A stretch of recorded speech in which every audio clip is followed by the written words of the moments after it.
Mereka ingin menciptakan negara dunia yang mereka sebut dengan the New World Order, di mana negara dunia ini ada dalam satu kendali mereka, Yahudi, yang one government in the world.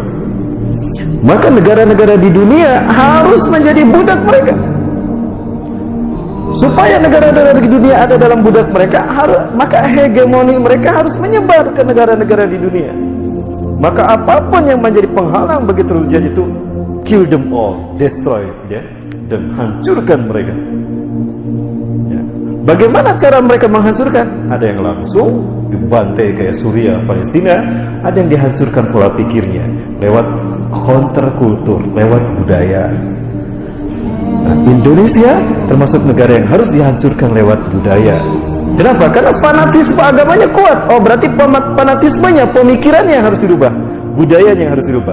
Perangi budaya mereka dengan budaya-budaya yang mereka mendukung terjadinya hegemoni Yahudi. Salah satu budaya tadi bernama Korean Wave.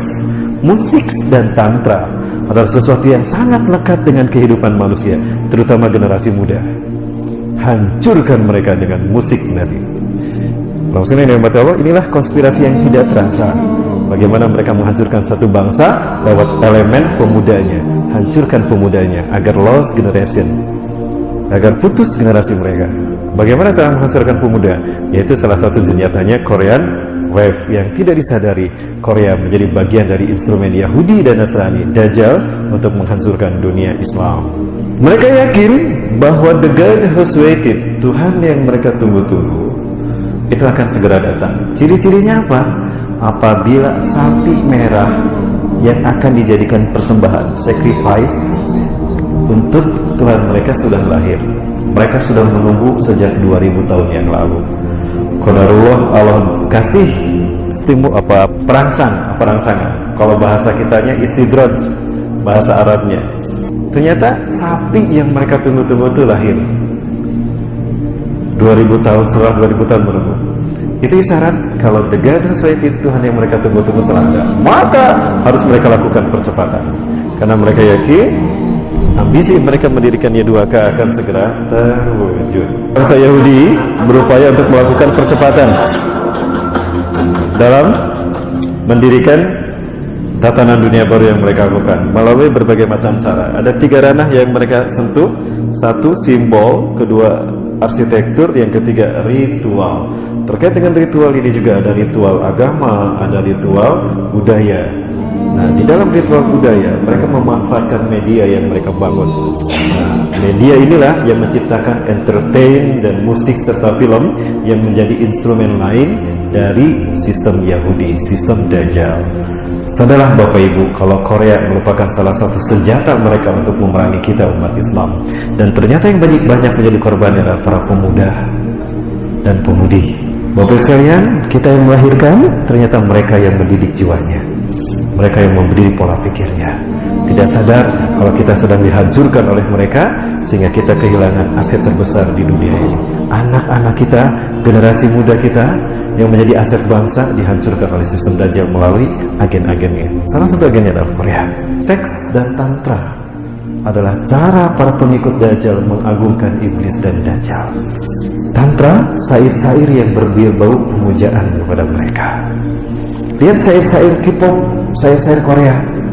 Jiwaku untukmu, aku menghambakan diri padamu, aku tunduk pada matamu, karena matamu memberikan cahaya kepadaku dalam segala hidupku. Begitu kan? Dalam konser-konser mereka membawa sosok seekor ular. Apa hubungannya ular dengan musik?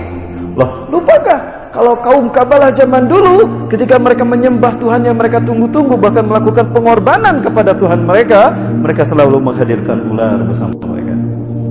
Kenapa harus ular? Ular adalah sosok ketika iblis diturunkan ke dunia. Lupakah kita?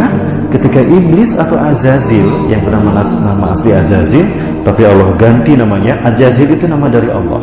Azail, Azza yang dimuliakan, Il Allah, Azazil yang dimuliakan Allah. Tapi karena dia sombong, tidak mau sujud kepada Nabi Adam ketika Allah perintahkan, Allah kutuk dia menjadi iblis, pembangkang. Allah turunkan iblis ke dunia di Dasta Maisa. Kalau Nabi Adam turun di Hindustan, di Nepal, Siti Hawa di Jeddah, iblis diturunkan di Dasta Maisa, Irak, dalam wujud seekor ular besar.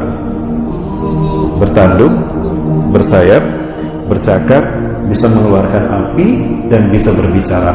Ular apa? Ular naga.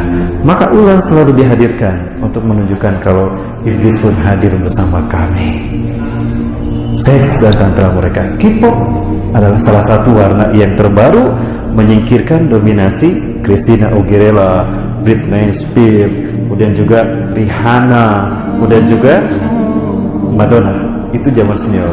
Maka muncul kelompok artis Illuminati berikutnya. Siapa? K-pop Korea. Dan ternyata efektif untuk menghancurkan Asia. Kenapa harus Asia? Karena kebangkitan Islam akhir zaman akan muncul dari Asia. Dan itu yang menjadi kendala terbesar dari mimpi mereka mendirikan Year of the Jewish Kingdom. Pesan-pesan terhubung di dalamnya, yang pesan-pesan ini adalah bentuk pengagungan mereka kepada Tuhan yang mereka sembah, Iblis dan Dajjal, yang kemudian disimbolkan dengan seperti ini. Ya, Iblis dan Dajjal. Ya. Itu tidak dibaca oleh pemirsa secara umum, dan itulah yang tidak dipahami oleh generasi muda kita, yang mereka hanya menelan bulat-bulat tanpa daya saring iman dan Islam apa yang disuguhkan oleh Korea, K-pop itu tadi, oleh musik-musik itu tadi. Yang jelas euforia yang mereka bangun, tidak sadar kalau secara lambat laun mereka mengarahkan semua apa yang jiwa mereka ke sana, maka dimakanlah jiwa mereka. Itulah yang diinginkan oleh Iblis dan Dajjal. Maka pada akhirnya mereka pun mengidolakan tokoh-tokoh mereka tadi. Kalau Bapak Ibu buka Kamus Besar Bahasa Indonesia, idola itu mengandung arti yang dipuja atau yang disembah. Padahal yang harus kita puja dan sembah itu siapa? Allah, kan? Idola kita bukan makhluk, idola kita Allah.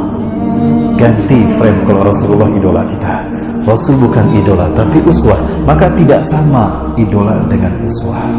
Yang Allah sebutkan Rasulullah itu uswah, bukan idola. Nah, tapi sekarang coba apa yang terjadi?